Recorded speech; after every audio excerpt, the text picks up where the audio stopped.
मायावती पहले चुनाव में साइकिल से प्रचार करती थी, दिग्गजों से था मुकाबला, सीएम तक ने विरोध में सभा की। 10 साल बाद खुद सीएम बनी। मायावती 27 साल की थी, वो सीधे लोकसभा चुनाव में उतर गई। सामने पूर्व उप प्रधानमंत्री जगजीवन राम की बेटी मीरा कुमार चुनावी मैदान में थी। मायावती राजनीतिक परिवार से नहीं थी, इसलिए लोग जानते भी नहीं थे। उस वक्त बहुजन समाज पार्टी का गठन तो हो गया था, लेकिन चुनाव आयोग में पार्टी का दर्जा नहीं था। मायावती की पहचान निर्दलीय प्रत्याशी के रूप में हुई थी। चुनाव हुआ, रिजल्ट आया, मायावती हार गई, लेकिन इतने वोट मिले कि जीतने वालों ने भी मान लिया कि मायावती आगे चलकर बड़ा उलटफेर कर सकती हैं। हुआ भी कुछ ऐसा ही। 4 साल बाद 1979 में इसी सीट पर मायावती दोबारा प्रत्याशी बनी और संसद तक पहुंची। 6 साल बाद वो प्रदेश की पहली मुख्यमंत्री बनी।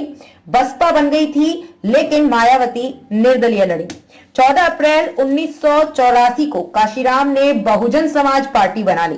पार्टी का मुख्य मकसद ललित उत्थान था। उस वक्त 27 साल की मायावती पार्टी में नंबर 2 की भूमिका में थी।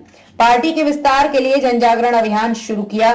मायावती अलग अलग हिस्सों में जाती, लोगों से बात करती और पार्टी के साथ जोड़ने की कोशिश करती।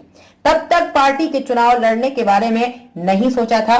तभी 2 घटनाएं घटी। पहली, उस वक्त की प्रधानमंत्री इंदिरा गांधी की हत्या और दूसरा, बिजनौर के कांग्रेस सांसद गिरिधारी लाल का निधन।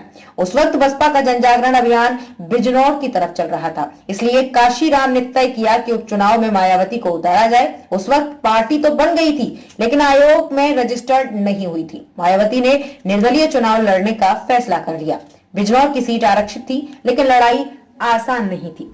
कांग्रेस ने यहां पूर्व डिप्टी प्रधानमंत्री जगजीवन राम की बेटी मीरा कुमार को प्रत्याशी बनाया। उस वक्त दलित वर्ग में जगजीवन राम बड़े नेता थे। दूसरी तरफ लोक जनशक्ति पार्टी ने रामविलास पासवान को प्रत्याशी बनाया। रामविलास को मुलायम सिंह, शरद पवार का समर्थन था। दोनों ही प्रत्याशी बिहार से थे। मीरा कुमार पहली बार चुनाव में उतरी थी। रामविलास पासवान बिहार के हाजीपुर की सुरक्षित लोकसभा सीट से 1977 में सांसद बन चुके थे। चुनाव की शुरुआत में दोनों के बीच की टक्कर मानी जा रही थी। मायावती पहली बार मैदान में थी। लोगों ने उन्हें देखा भी नहीं था, वो जानते भी नहीं थे कि इन दोनों के बीच कोई मायावती है जो गांव-गांव साइकिल से घूमकर खुद को वोट देने के लिए बोल रही है।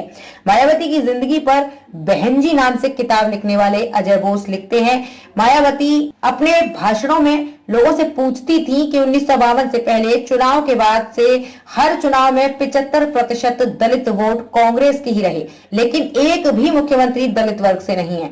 बहन जी जनता से पूछती, तुम्हारे ख्याल से ऐसा क्यों है? भीड़ चिल्लाते हुए बोलती थी, आप ठीक कह रही हैं, कांग्रेस ने हमें मूर्ख बनाया।